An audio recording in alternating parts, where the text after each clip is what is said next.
Welcome to the Baseface Network.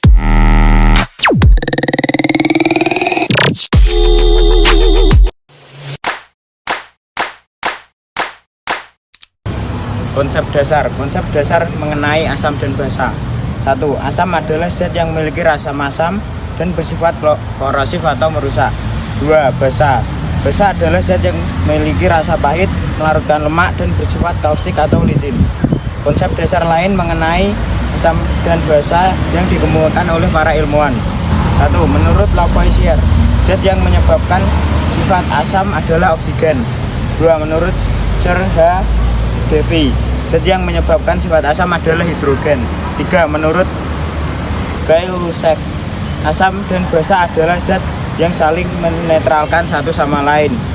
Selanjutnya muncul teori asam dan basa yang paling dapat diterima dan digunakan sampai sekarang.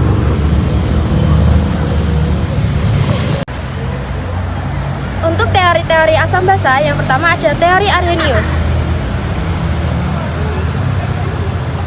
Svante August Arrhenius mengemukakan teori asam basa pada tahun 1884. Teori asam menurut Arrhenius yaitu pembawa sifat asam adalah ion H+, dan asam melepas ion H+ dalam air. Reaksi ionisasi asam dalam air yaitu HXA menjadi XH+ plus AX-. Untuk XH+ adalah valensi asam, sedangkan AX- merupakan ion sisa asam. Contohnya asam klorida dan asam sulfida. Macam-macam asam menurut teori Arrhenius yaitu yang pertama ada asam monovalen atau satu valensi asam, contohnya HCl, HF, dan HBr. Yang kedua ada asam polivalen atau banyak valensi sama, contoh H2SO4 atau divalen, H3PO3 atau trivalen.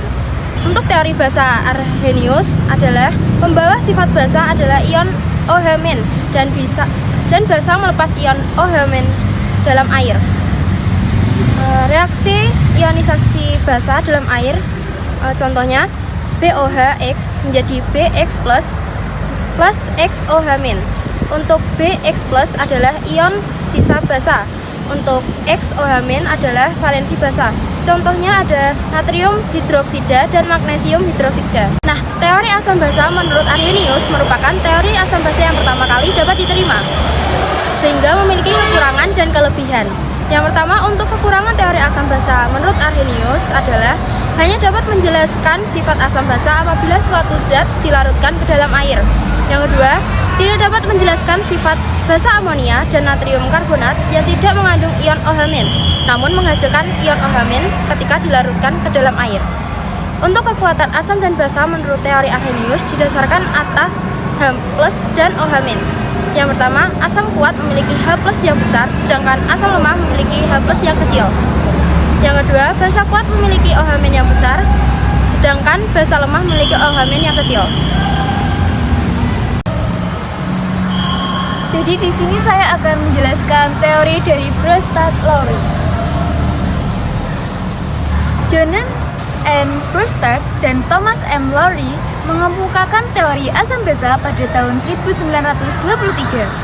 Menurut Brustad-Lowry, asam dan basa hanya terionisasi dalam air karena air menarik ion H+ sehingga membentuk ion hidronium H3O+, dan air melepas ion H+ sehingga membentuk ion hidroksida OH-.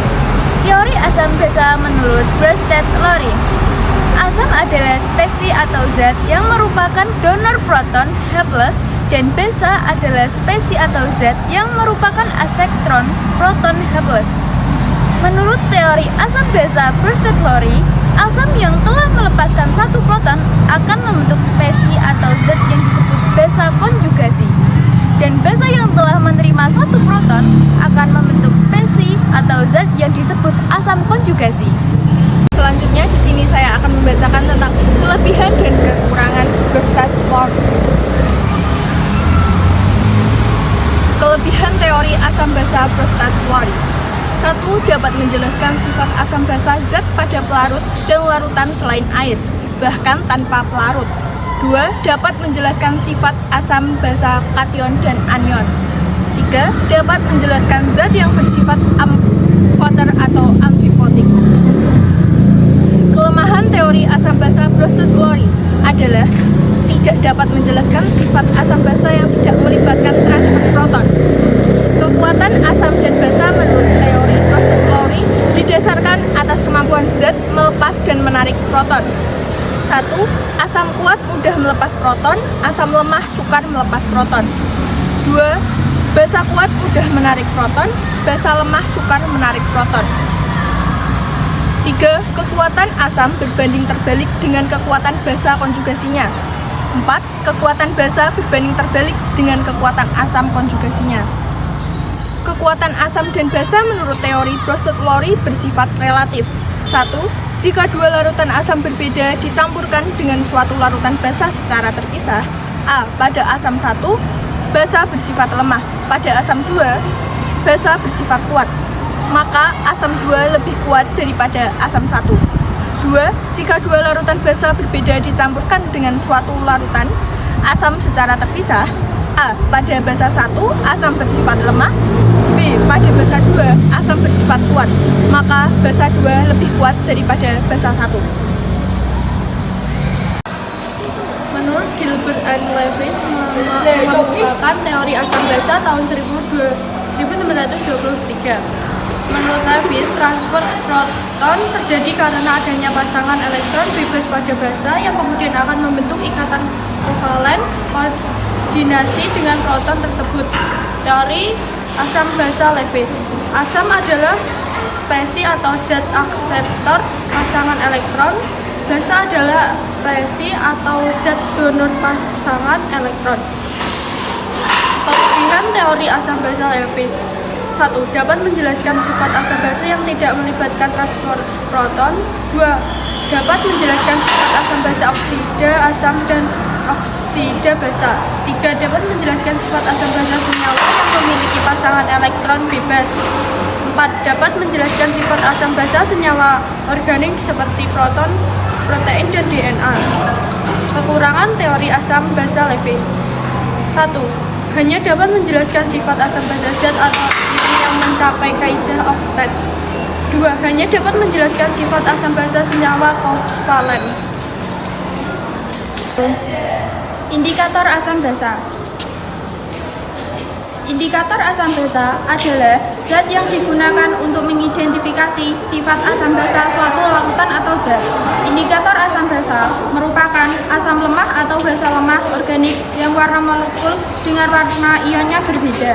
Indikator asam basa yang dapat digunakan: 1. Mengalami perubahan warna yang jelas ketika ditetesi asam atau basa. 2. Indikator alami berupa ekstrak warna dari bunga berwarna terang atau menyala. Reaksi ionisasi indikator dari asam lemah organik H, IND warna 1, timbal balik H+ tak berwarna ditambah IND- warna 2. 1. Setelah ditambahkan dengan asam, kesetimbangan bergeser ke kiri karena H+ bertambah, sehingga warna muncul adalah warna 1, warna molekul. 2. Setelah ditambahkan dengan basa, kesetimbangan bergeser ke kanan karena H+ berkurang, sehingga warna yang muncul adalah warna 2, warna anion. Reaksi ionisasi indikator dari basa lemah organik IND-OH warna 1, IND- warna 2 ditambah OH- tak berwarna. 1. Setelah ditambahkan dengan asam, kesetimbangan bergeser ke kanan karena OH- berkurang, sehingga warna yang muncul adalah warna 2, warna kation. 2. Setelah ditambahkan dengan basa, kesetimbangan bergeser ke kiri karena OH- bertambah, sehingga warna yang muncul adalah warna 1, warna molekul.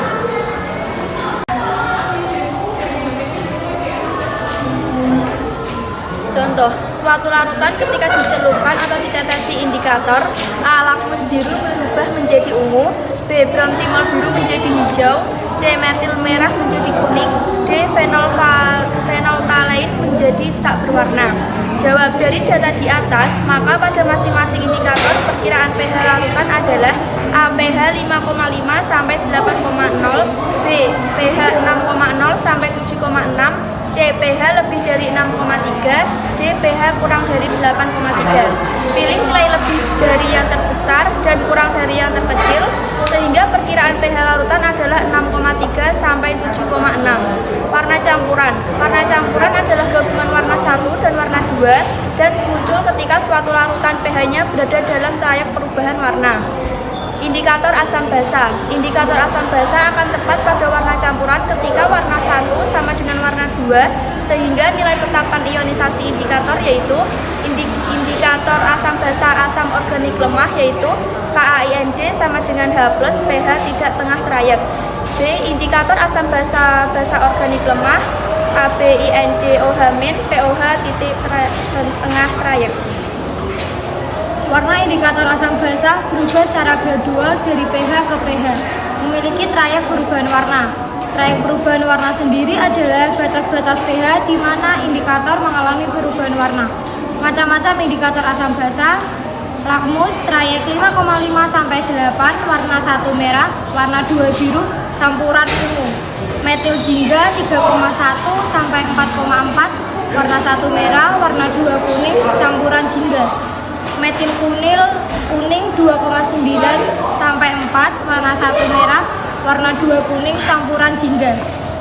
Phenolphthalein 8,3 sampai 10, warna 1 tak berwarna, warna 2 merah, campuran merah muda. Oke, di sini kita akan melihat yang nantinya kita akan menghitung melalui video berbagi pembelajaran yang sudah kita tuangkan ke dalam bentuk QR yang harus kita scan. Nah, bisa melihat. Nah, jadi kita bisa memilih ya mau video yang apa. Nah, di sini kita ambil contoh menghitung nilai pH dan POH.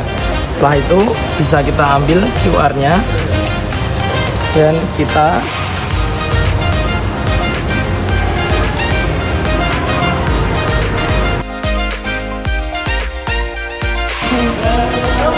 dua.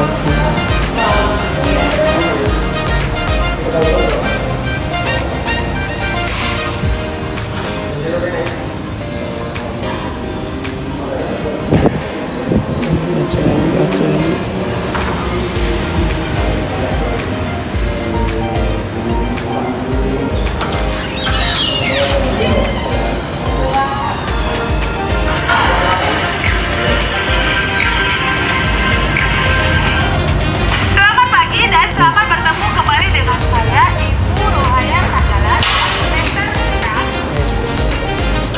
itu tadi sedikit tutorial dari kami. Bagi yang kepo bisa langsung scan sendiri. Terima kasih.